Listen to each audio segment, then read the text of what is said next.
seat taken? Nobody's in the seat, but I ain't taking, friend. So this is, Sabacc? Sabacc.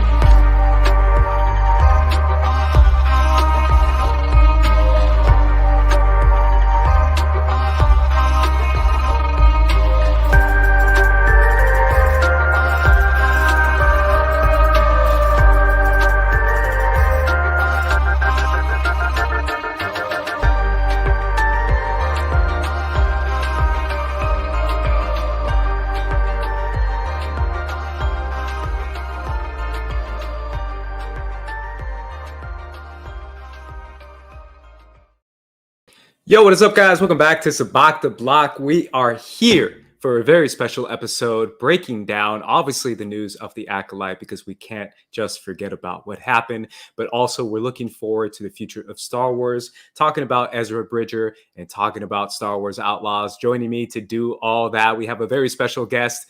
Miss Jazmin is in the house. Jazmin, how are you doing today? I'm good. How are you? I'm doing great, Jazmin. So what we do at the top of the episode every week on Sabacc the Block is talk about our guest Star Wars story. So Jazmin, what is your Star Wars story? So my Star Wars story is a little bit different from most people. So most people got introduced to Star Wars through their dads. I actually got introduced through my mom, who has always been a very, very big Star Wars fan. She used to play with her brothers and sisters when she was young, and she introduced me to that at a pretty young age, along with many other fandoms. And I mainly remember more of the prequel era that's when I really got into Star Wars and just really liking Obi-Wan and Anakin and like those stories. And then, Clone Wars came out, and I loved all of that, but I kind of felt like my love for Star Wars really almost reignited when Star Wars Rebels came out. I was already in college by this time, so it just gave me it just gave me so much happiness and joy to see those characters and those stories, and I just loved it so much. As you know, I love Star Wars Rebels, is one all-time favorite Star Wars show. And then after that, we got The Mandalorian, which once again, it almost feels like it renews every time a new show comes out. It just renews my love for Star Wars, which made me start cosplaying Star Wars characters, which I mainly do Ahsoka and Sabine, and just being able to delve more into these characters through cosplay has, brought so much joy to my life. It's been so cool to do that, and just really looking back at how, my Star Wars story has looked over the years. It's been kind of a little roller coaster of oh yeah, I really, really like it, and a new really cool show comes out. Oh my God, I really, really like this, and then calm down again, and it's just crazy. But right now, I feel like I don't want to say obsessed, but I just really, really just love everything that has come out with the books, the animated shows, the Bad Batch, and then the newer shows like the Acolyte and Ahsoka and all of that. So it's just, I'm really thankful for my mom for getting me into it at such a young age, and just being able to enjoy it for, the majority of my life, and hopefully to continue forever. Yeah, this is we're in it for the long run for sure. Yes. I want to talk a little bit about the cosplay community within Star Wars, because I feel like you're one of our few cosplayers. I usually have a lot of Star Wars podcasters on, Oh yeah. but not a lot of Star Wars cosplayers. Talk to me a little bit about how that community is, and if is it a very welcoming community? Does it feel like it goes up and down with how Star Wars content goes up and down, or do you feel like it's a very consistently open community? I feel, at least I've only had positive interactions with everyone, and everyone has been so positive and open. Even from when I first started cosplaying Ahsoka, which was, very just, doing the white markings on my face. I was not painting myself orange. I didn't have her costume. I just wore a red shirt, and people were actually really kind, and it was, it was really cool. And just I have made so many friends through Star Wars cosplay. In a lot of my videos, you see my friends Rick and Jason who do Anakin and Obi-Wan with me. So it's been just really cool to meet so many people through this who also share my love and passion for, these characters and these shows and these stories. Yeah, it feels like a very open and welcoming community, and very like supportive of each other, which Yeah. is, rare nowadays, but it Yeah. feels like that's kind of what you need from a certain community. Because cosplay feels a little bit more niche than just being a random fan who talks about it, Yeah. on social media. I feel like that's kind of my avenue. Whereas cosplay takes a lot more work, but at the same time, you get a lot more reward, which that reward is that community. So yeah, Jazmin, that's incredible. I really am happy for you, and I really do hope you get to keep doing that and get to keep seeing the type of Star Wars content that you can take from and cosplay from. I think that's Yeah. really cool. So guys, the biggest thing we have this week is in our Star Wars news. Star Wars Outlaws is coming. I believe it's coming Friday, but most people have seen it already, have played it, at least what I've seen. A lot of people have gotten previews to this game. A lot of people have gotten their hands on this game early.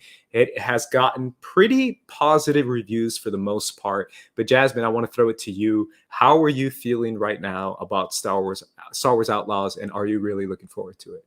So I haven't really played any of the Star Wars video games, but I have seen a lot of my friends posting them playing Star Wars Outlaws. And I think I'm going to have to start because it looks so fun.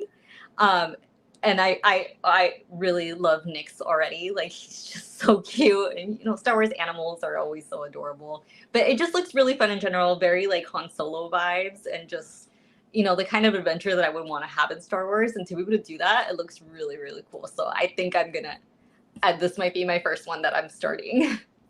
Yeah, if I'm being completely honest, I'm not a gamer. And I just suck at video games, and I'm so freaking overwhelmed when I see these kind of games, and I'm just like, it looks really cool. Can someone play it for me? Yeah. And I watch the story? Like, I just can't do it. Like, I used to be good when I was a kid, and I played Call of Duty for the longest time in college. But now I'm just like, I can't handle it. It's just too much, skill that's necessary to play these video games. So that's the one thing that is kind of keeping me away from it. But at the same time, I'm with you. I really do feel like this is one of those games that I really want to dive into, because it is about the underworld, the gang world, mafia world inside of the Star Wars universe, which feels very Solo, like specifically Solo Star Wars story. Because there's Crimson Dawn, there's all the clans, there's all the crime syndicates is what they're called. So we feel like we're a part of this kind of like underground universe, which I really do feel like is a cool part of Star Wars, and has always been a part of Star Wars that Lucasfilm has always been trying to like tap into quite a bit. And they definitely try with Solo. They tried again, obviously, with Rogue One in a different manner. Obviously, the non-Jedi, heroes are doing their missioning type of stuff. So I definitely feel like this is really cool. How do you feel about the K-Vess of it all? Our main character in the game. Oh yeah, no, she looks really cool. I know it was like super controversial for some reason, but like I want to play her. I've already seen people cosplay her. I'm like, you guys are so fast. But no, she looks like an interesting character. Hopefully they'll give like I mean, I don't know the story yet, but I'm sure hopefully they'll give us like some books or something on her, because it'll be really cool if they like really flesh out this character. Yeah, I love a character of I don't want to say reluctant hero, but almost kind of a reluctant hero, a kind of outlaw, a kind of does their own thing, but also a outside the law kind of hero, where it's not like the typical Spider-Man, whatever, stereotypical superhero that we might see in Marvel, who are very much like doing things the right way. It's kind of fun to do things like the I don't know, the gangster way, because this game is all about gangsters, and I feel like that's kind of where K-Vess is lying in, where she is kind of the gray area as far as doing missions and stuff, where she will take money from the crime syndicates and do her own thing, and maybe on side missions, help out the rebels in some way. But in reality, she's kind of in it for herself, at least in the beginning of the game, right? I'm assuming later on she grows and develops and all that, because that's the classic Star Wars way to go about things. But it feels cool to play a character that's kind of playing their own rules and doing their own thing. So I'm excited to play her. Shout out to Umberly. I feel like she's the lead. She plays Kay Vess, the actress who plays her. I believe she's Venezolana, which is really cool. I met her 2 weeks ago. Yeah, I met her at San Diego Comic-Con, and she was great. She was super nice. Oh, that's so cool. And I gave her a shout out as far as seeing more Latinos in Star Wars. Yes, how do you feel about that, Jazmin? Because I feel like you and I can kind of bond in that. Yes, definitely. Yeah, how do you feel about adding Kay Vess to this long-running roster of Latinos in Star Wars? It's amazing. I hope it never stops. And I really like that we've gotten like really, really cool, complex characters. With Andor, Bix, now with her, and just like, it's just really cool to see, and hopefully we'll get to see a lot more of that. Yeah, I absolutely love it. I really do feel like it's one of the best parts of the Star Wars universe. I keep seeing the growth of characters like Cassian. Now we're seeing Kay Vess. It's just really, really cool. Like you already mentioned Bix, obviously. I just feel like it's just a great opportunity to see more and more Latino actors take on these roles and take on significant roles, not just kind of side roles. Exactly. Which I do feel like is very important. Which leads us to our green Psylop today. So let's get to our green Psylop. If you'd only had this little green Psylop. Our green Psylop for today is all about the future of Star Wars, the state of Star Wars. Obviously, the Acolyte cancellation is something that happened last week. First things first, before we get into anything else when it comes to the future of Star Wars, Jazmin, I want to talk about your feelings on the cancellation or the not picking up of the Acolyte. Yeah, I actually really enjoyed the Acolyte. I really liked the characters. So I'm really sad that they're not going to continue it, because there was so much still that they could flesh out and do with these characters, especially with May and Osha, Kamir. It's just, I don't know. I really liked the mystery vibe of it, and, the High Republic era. It was just such a different story for the world of Star Wars. So it was really nice to have something different. And my gosh, the choreography was just insane, so good. And I'm really sad that we're not going to get more of that with those characters. I was really, rooting for May and Osha by the end. I loved Master Soul, even though, definitely had his issues, but it was just so cool to see them focus on like those stories and how it's not all just black and white, and there's so much, gray area for everyone, even in the good guys and the bad guys. And it was just a really, really cool story that I wish we could have gotten more of. So I'm really sad that they're not going to continue it. Yeah. How are you feeling about the current state of Star Wars after its cancellation and the decision to cancel the show? Yeah, I mean, the current state of like the Star Wars community is not that great right now.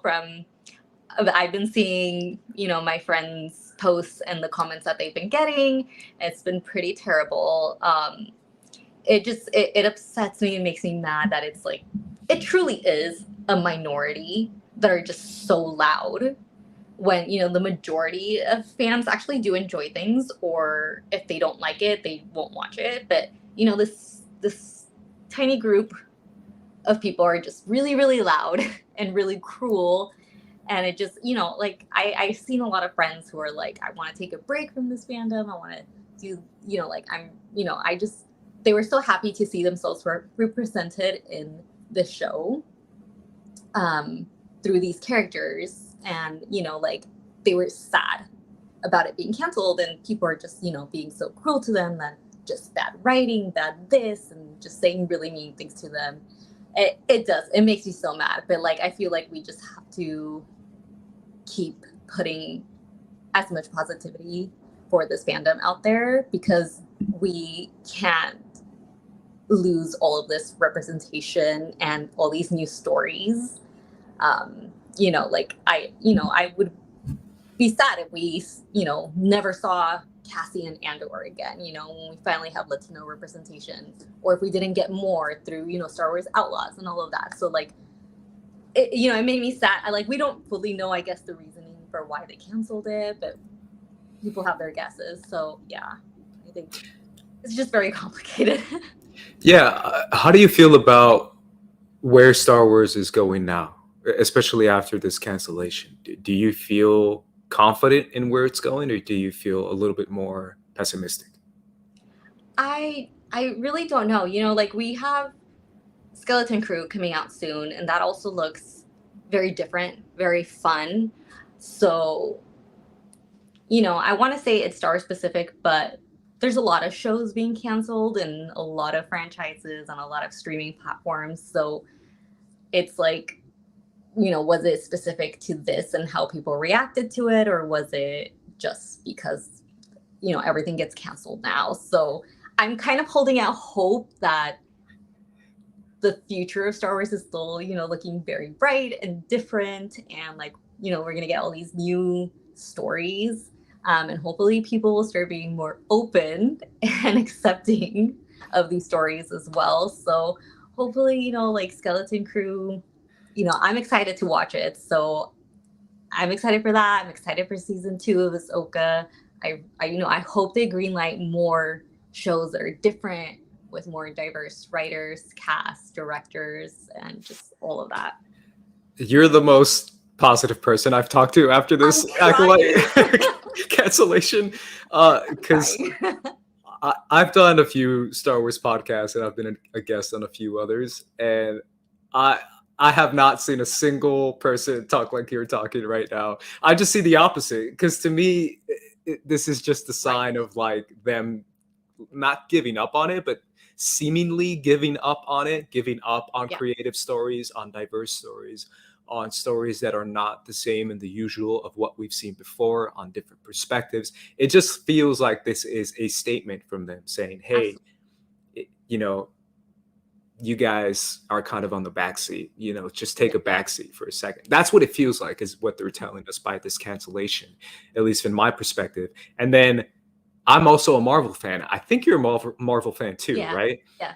And this, along with the Marvel stuff, makes me even extra nervous, because the RDJ stuff and it just feels like they're really being hey, you want something new and creative and different? Well, you're not going to get it. We're going back to the originals, and we're going back to Iron Man's coming back, and freaking Robert Downey Jr. and CGI Luke Skywalker. The same way about that one, so I just feel like it's a big sign as far as it not being anything of what you said. At least that's just my opinion. Yeah. But fingers crossed you're right, and we're reading this the wrong way. I'm putting that out there because that's what I want it to be, even though I think you're right, and that's definitely what it feels like. It kind of felt like a slap in the face. Yeah. But I really want new stories and just, more creativeness in this franchise and all of them. Like the Acolyte? So I'm please.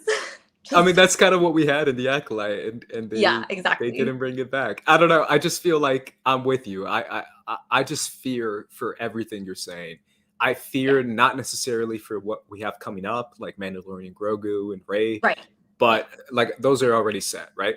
I'm talking about stories that haven't been made yet. And I'm fearful that they're very reactionary to this incredibly toxic, bigoted side of the fandom that is so vocal and that is now so powerful that they can kind of influence and determine financial decisions and business decisions and people's jobs. And it just feels like we're living in a time period where the vileness, and I don't want to say evil, but evil kind of wins. It's winning right now because people are losing their jobs based off pure bigotry and hatred, because I do feel like I know there's been a huge conversation online of people saying, well, I'm allowed to dislike the show. And of course you are. No one is saying you're not. I'm simply saying that the incredibly toxic, openly bigoted side of the fandom is so powerful now that they're able to influence even minor Star Wars fans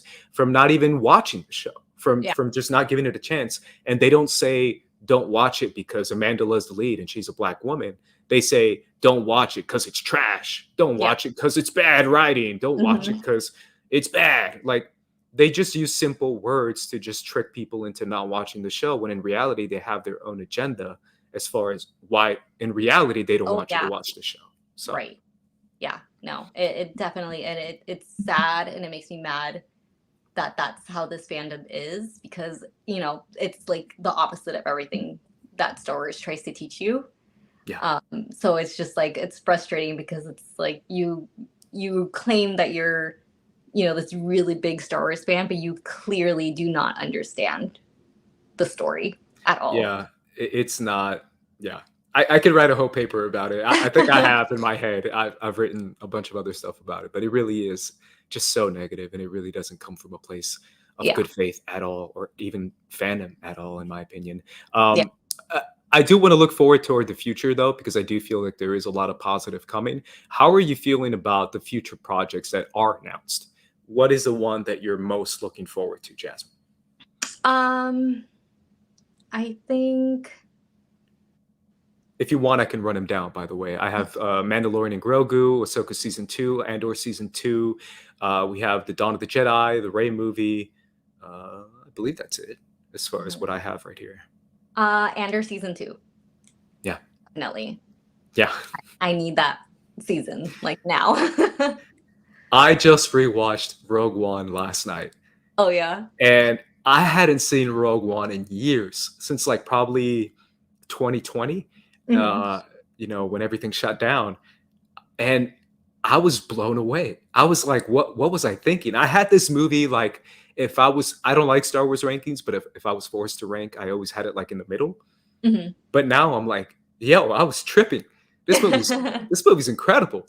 And then obviously what Andor Season 1 did was phenomenal. I think it's the best Star Wars live action show by a mile. And I was thinking about this today because I tweeted out a scene as far as Saw and Luthen, and I had a lot of comments on it and people talking about that you can't wait for Andor Season 2.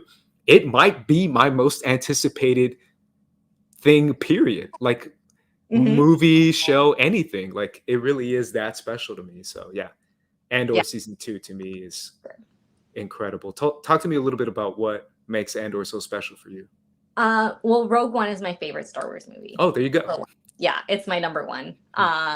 I just loved it so much because, like, it was, you know, it was connected to A New Hope and everything, you know, at the end, but it was still so different, and it didn't have to really do anything with the Jedi. It had to do more about the rebellion and the people struggling, and, like, you know, Jyn not really wanting to help, just being kind of for herself, but, you know, in the end realizing and wanting to do that for herself, for her father, and then for the rest of the squad. And, you know, just like Cassian's character being introduced, like, the whole Rogue One team was just, you know, amazing, and the whole story, the whole cast is so good. And so when they announced that Cassian was getting his own show, I was stoked, especially because Diego Luna was coming back. And just I love it so much. I don't know if you read Rebel Rising, which is Jyn Erso's story before Rogue One, which is also really, really good. And if anybody's if anybody's a Rogue One or Andor fan, I really suggest reading it.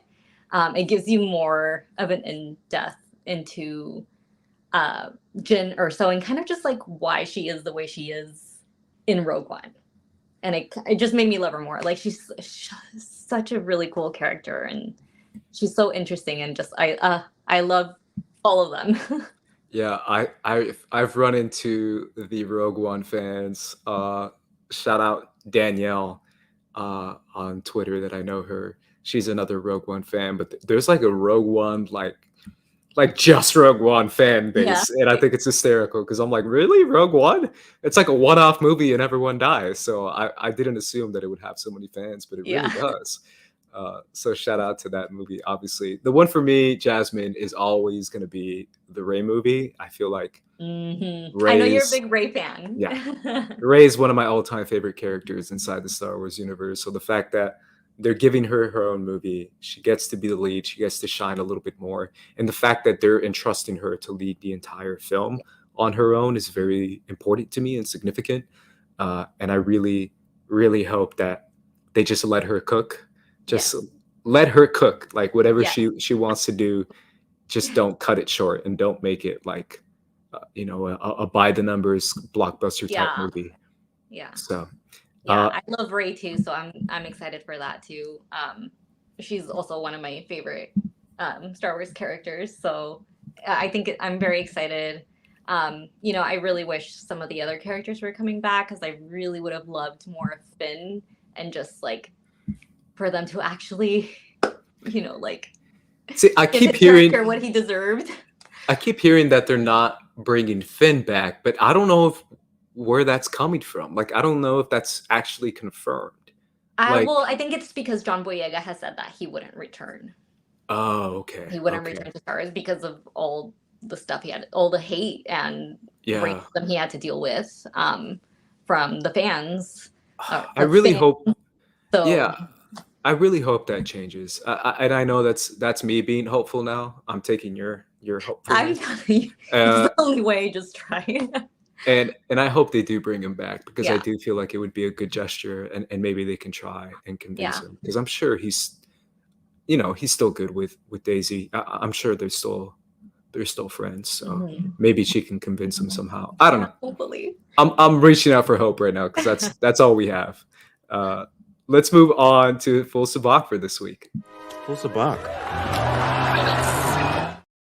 Our full Sabacc for this week is all about EZRA Bridger. So Jazmin, I asked you behind the scenes, what is a character that you are especially fond of and that you feel is underrated, but you have a near and dear relationship in your heart with this character? And you told me EZRA Bridger. So Jazmin, what makes EZRA Bridger so special to you? I think that he is just like, oh my gosh, I'm at a loss for words. He's just extremely underappreciated as a character, as a Jedi, because he went through so much and he still grew so much and in a good way. And, he was tempted, so many times by like the dark side and had these horrible things happen to him. And he still found a way to push forward, to help people, to help the rebellion, to help the Ghost Crew and just become a better Jedi himself. I think to me, he's one of my favorite Jedi. And I think with how they're going with his story, hopefully will become one of the greatest Jedis. And so I think, I don't know if you watched Rebels when it was airing, but he also got a lot of hate. A lot of people really hated Ezra, and he was always one of my favorites. So, they were always just like, oh, he's just annoying. He's just annoying. And I'm like, well, he is like a 14-year-old teenager in the first season. So it kind of, like the choices he's making, he's not going to make, the same choices Kanan is making, obviously.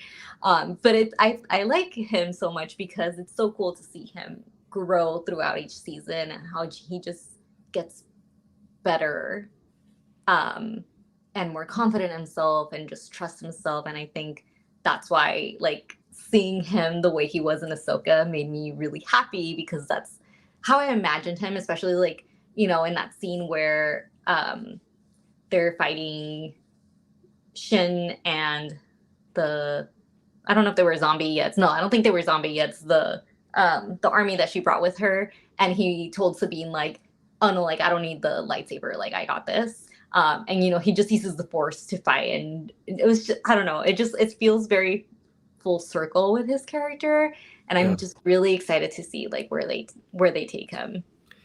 What specifically does he mean to you? Like, what does he represent for you in your life?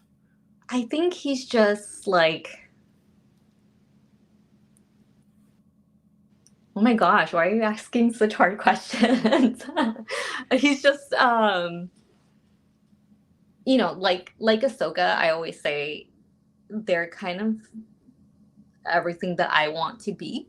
Like you know, even though I'm, you know, much older than Ezra was in Rebels, you know, like I want to be like that in terms of like, oh, bad things happen. Yes, like this is hard, but I'm going to push forward. I'm still going to be a good person. I'm still going to be helpful and just like believe in myself and be strong in my own way. And so I feel like, you know, in college, mental health has always been very difficult for me. So in college, I was very anxious and depressed. And so like his character just meant a lot to me because like I felt like I went through all of that with him. So he had a character arc and I also did have one. So it was just really cool to like progress and become better alongside with him. Yeah, seeing the bravery, the determination, the will Yeah. that Ezra has to defy the odds and to kind of go against the situation that he's placed in, right? Because he is placed in such a difficult situation that it feels like he has to follow a certain path, and that path is inevitable. Right. And yet he always goes against it, and he's always to overcome the odds using his wit, using his mind, using his will. To do something different and to think outside the box, because that's personally why I love Ezra so much, is that he does think outside the box so quickly. And I feel like that's what makes him a unique Jedi to anything we've seen before, is that he is so, I don't know, funky, chaotic with his like thinking. His ideas are always like insane. And Hera is always like, what are you talking about? And somehow he pulls it out. Like Purgle episode, the first Purgle episode. That's one of the best examples of like what Ezra represents, is that kind of like outside the box thinking that can get the rebellion a win in certain situations. So that's amazing. Thank you for sharing, Jazmin. I know that must mean a lot for you. How do you feel about the transfer over to live action from Ezra animated to Ezra live action that we saw in Ahsoka? You know, I feel like they did a pretty good job, because he was still like, you know, well, casting wise, that was amazing. But like, just the writing of his character and his personality, it matched what I figured it would be after, you know, what was he stuck on that planet for like 10 years with Thrawn? You know, he's older, he's been living with those with that new species, and just like, but he was still, you know, that fun, witty, playful kid that was still there, you know, especially when Sabine found him and stuff. So but it was really cool to see him just be more grown up but still have that, you know, like young Ezra that we got to see in Rebels. Yeah, I feel like it worked, right? I feel like Amon did such a great job as far as bringing all the characteristics of Ezra and aging them up a little bit more and making it realistic inside this live action world that we're now in. So I felt like it made sense. And I felt like the biggest part for me that I've always loved about Rebels, and again, this is me saying the stuff that I've said before, but it was cool seeing an actor like Iman play Ezra. I believe he is Persian from Iran, and also half Latino as well. Yes. And seeing him with the beard, with the hair, and just look different. He doesn't look like the usual Jedi we've seen before. He doesn't look like a Balin or an Obi-Wan or a Qui-Gon Jinn or a Count Dooku. I mean, obviously he's not a Jedi, but he was a previous Jedi. But like the usual, like old white guy with a beard. Exactly. He looks different. He looks like he is from this world that we've seen him grow up on in Lothal, which is one of the coolest things about the character of Ezra that I know a lot of people were kind of joking about. When Rebels first came out, I mean, even I said, I couldn't lie. I was like, this is kind of what they're going with, so why not? He was the Aladdin. He was, I literally sang like Aladdin. in his opening, because that's what he was doing in the opening of his first episode. He was like singing the song "One Jump Ahead." I was like, wait a minute, Aladdin. But that's kind of what he represented, and I really thought it was cool that they committed to it and they got an actor that represented that side of the world and that represented that cultural history that Ezra represents as well. And obviously they did the same with Sabine, and hopefully if we get a flashback, they're gonna do the same with Kanan. We're gonna get a Latino Jedi. It's gonna be Latino Jedi, our only I hope Latino so, because Jedi. I always imagined him as Latino. Although Oh, he I is. know a lot of people want Freddie Prinze Jr. because of the voice, but I'm like, Yeah. no, he He's does a not Latino look like Jedi. Kanan. I'm He sorry. 100%. He's our Latino Jedi. No one can tell me otherwise. But Yeah. either way, I feel like that's one of the coolest parts of Ezra Mhm. Bridger. I really do feel like Iman killed that in that aspect for sure. The next question I have for you, Jazmin, is where do you want to see Ezra go next? Obviously, we have Ahsoka season 2. So where do you want the character of Ezra to go? It would be really cool to see him take like a leadership role with Hera somewhere, but also kind of be like, well, I'm not gonna fully listen to you guys or follow your instructions completely, because I'm still gonna do things my way, and kind of just like complete and win these missions, these battles. I want to see him take down Thrawn once and for all. Find Ahsoka and Sabine, and I really want to see him just like really become a really powerful Jedi, and just like become everything that a Jedi, what we think a Jedi should be, to be able to have attachments and still be a great Jedi and still be able to help people and save people and bring that light to the universe. But it would be really cool to see him just be like really powerful, like what we thought, Anakin was supposed to be. But, he obviously did not.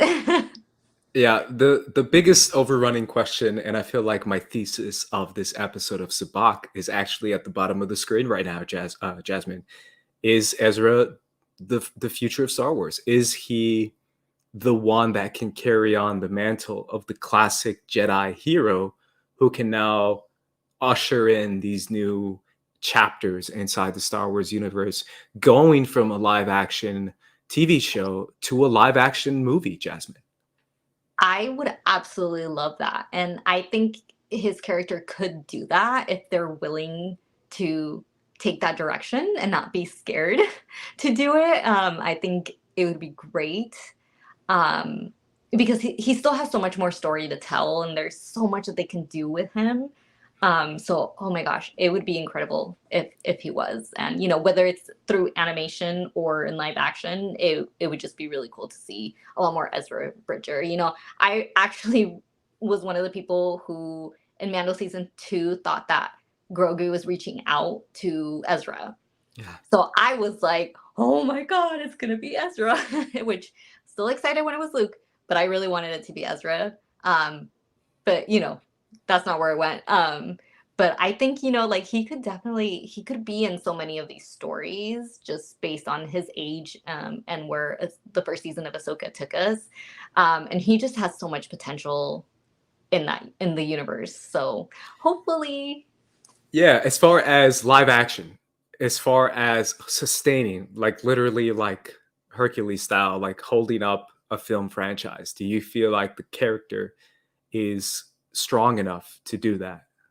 I do. I think he could.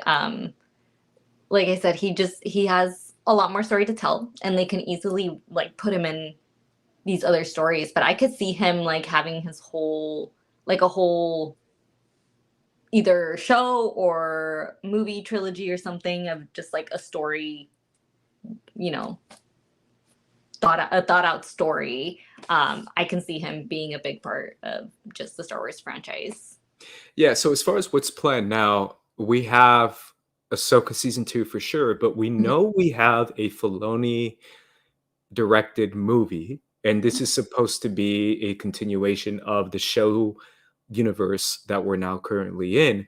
Could that be the launching pad for an Ezra? Because I personally feel like that's where we're going to get the either the conclusion or maybe the film series. We don't know of what we can get after this Ahsoka season 2, because I don't feel like it's going to wrap up with Ahsoka season 2. I do feel like it's going to lead into the movie, whether Thrawn is the big bad in the movie as well. It could be.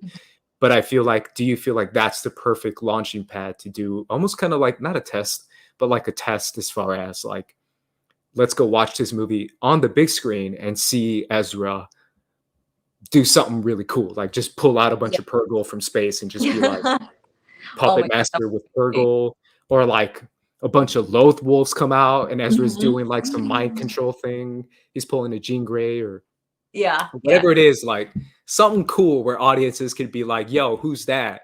Who's controlling all these animals? That's Ezra Bridger. And this is how he beats the Empire again. Yes. You know, I think they could. I hope that that's what Filoni does. I feel like he could use this to end kind of Ahsoka's arc or Ahsoka's story and pass it on. Pass on the torch to Ezra. Ezra and Sabine, I'm assuming, but yeah, probably is what would happen, and that would be really cool. Oh my god, because we're forgetting Sabine. Sabine is also like, this is kind of like a 2-for-1, right? Where they're a tag team. They're obviously, yeah. If I say Ezra, I also mean Sabine. So brother and sister forever. It has to. I feel like, I don't know. Part of me has been so pessimistic this past 2 weeks, but you're getting me a little bit more hopeful. Because I love the Rebels crew so much, and that's why Ahsoka was my most anticipated show. That's why, like, it just, I really do feel like these are some of the best Star Wars characters ever. I mean that from the bottom of my heart. I truly have Hera in like my top 3, if not top 2 Star Wars characters. And I feel like Hera is just like the biggest badass in all of Star Wars. And then Sabine and Ezra are right up there. And so is Kanan. So I just feel like these characters are so powerful and beloved and complex and layered and strong characters that not just strong in a physical sense, but strong in a thematically dense, you know, tip of the iceberg kind of powerful, where they can sustain a lot of story and sustain a lot of material because they're creative, funny, witty, you know, strong-willed, have attachments, have relationships, don't have relationships. Like there's so many layers to them that they're not just a simple like, I got to do the right thing kind of Jedi. Exactly. They're the much more like, hey, I have a family, you know, I have stuff I want to do. I want to help these people. I want to help these creatures, because they got to throw in some creatures in there. I keep going back to it, but they cannot have Ezra do something with some animals in season 2. Like there just has to be a scene where he's just tapping into some creatures, because I think that'd be cool. Yeah, I do feel like it is possible. It is essentially what I'm getting at. Do you feel like he can be what Lucasfilm bets on as the next big hero? Because I know they're going to be keen on picking out who is the next, like you said, Anakin Skywalker. You know, I think he could, and he could definitely hold that position. It's more of like, is Lucasfilm willing to take that risk? Yeah. Especially with a character who hasn't always been loved. You know, character played by a person of color. You know, and like even the Ahsoka show had, you know, some hate from some people, definitely not as much as the Acolyte, but you know, it was still there. And so it's just like, are they going to be willing to take that risk?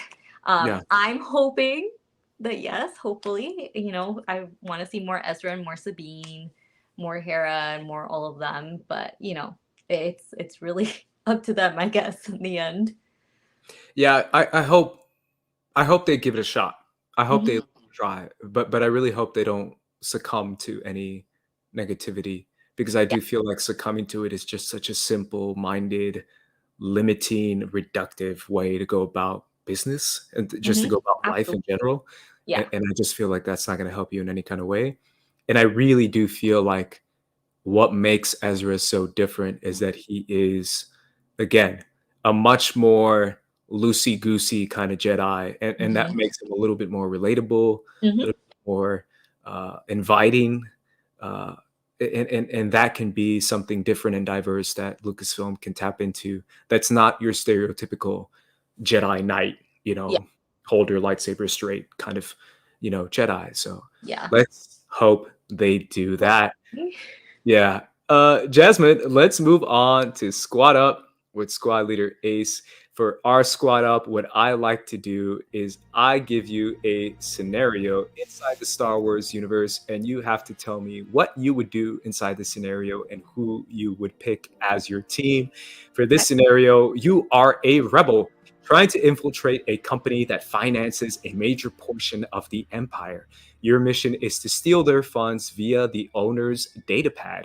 You need, number one, a good cover. Think of a convincing cover that will work in this corporate environment and that will also get you access to the owner's datapad. Number two, a trusty droid. This is a droid that will accompany you on the mission and get the access that you need. Number three, a reliable thief. This thief will help you open any doors that the droids can't and be a reliable wingman in case anything goes down. Number four, a pilot. This is the pilot that will get you in and out as quickly as possible. And finally, you need a team name. Every good team has a name, so pick out a name that will define your team.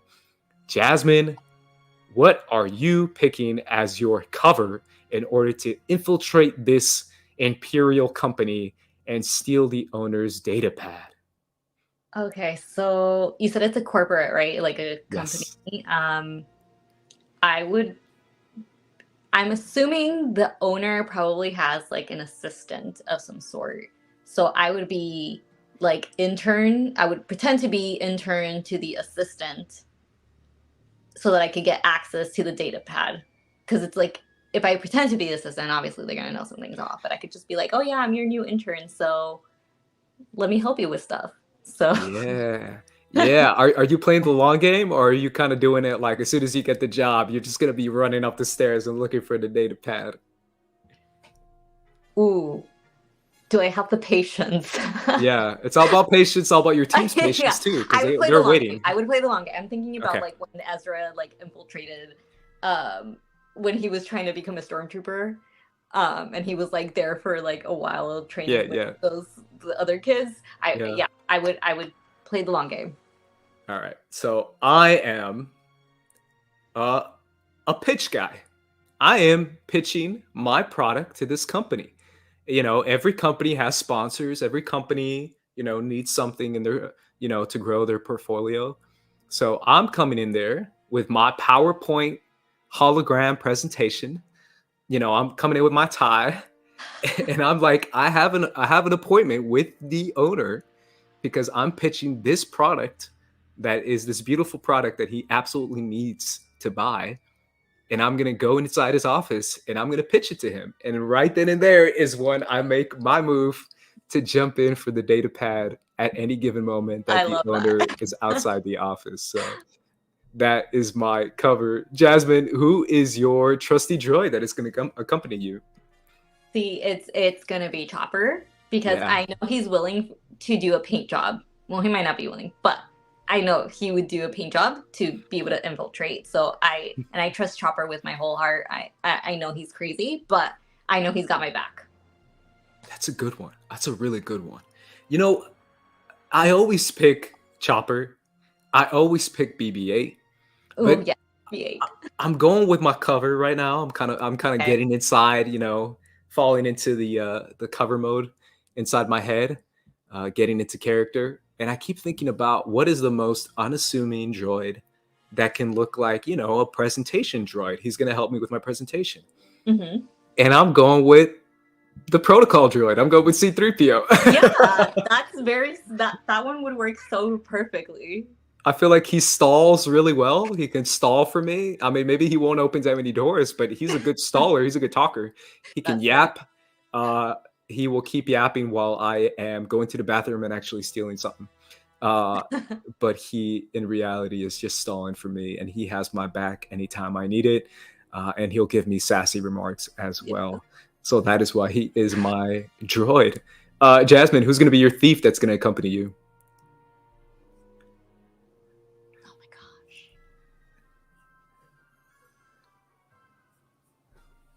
gosh. that's so hard. Who would be really good at that? Let's see. It doesn't matter what time, like it can be any character. Yep, right? any time period. Okay. Yep. You know, I feel like Rey would be really helpful. I know she's Yeah. not, you know, like she's very, I don't know, like She was a she scavenger. would fit in easily, and like, yeah, she would be able to help me a lot, I think. Yeah, she can Jedi mind trick her way Exactly. into any door, and she can just Yes. get past anybody. Still one of my favorite scenes in The Rise of Skywalker. Is when she does that. Oh yes. It's like, you're relieved to see us. Yeah, it's good. It's good. What's up? Still, I absolutely love that moment because she's so good at it now. My thief, man, I have so many options. Ezra would have been a good one. I feel like Ezra's really good at getting in and out.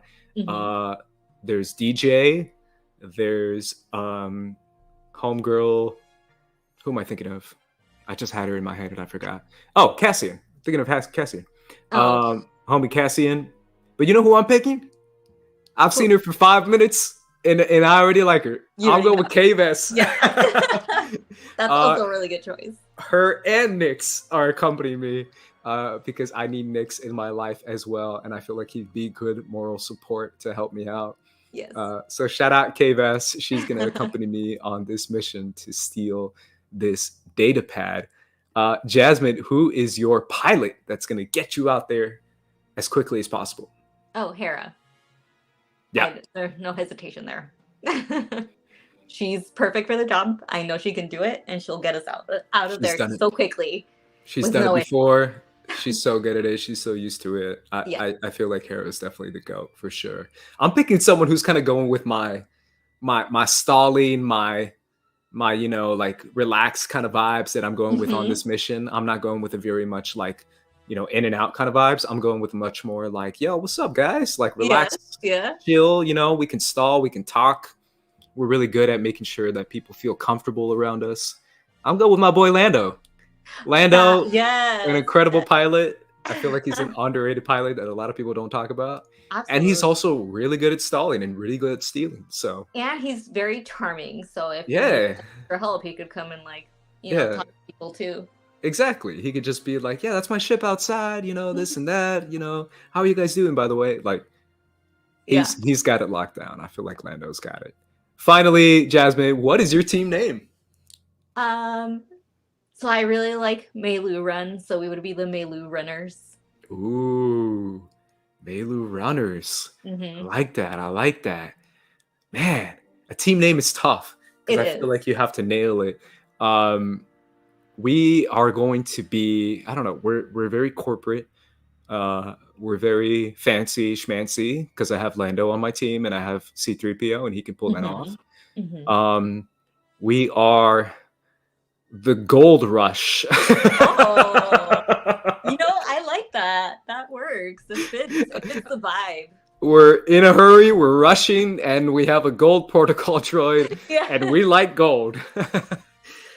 So that is why it is our team name.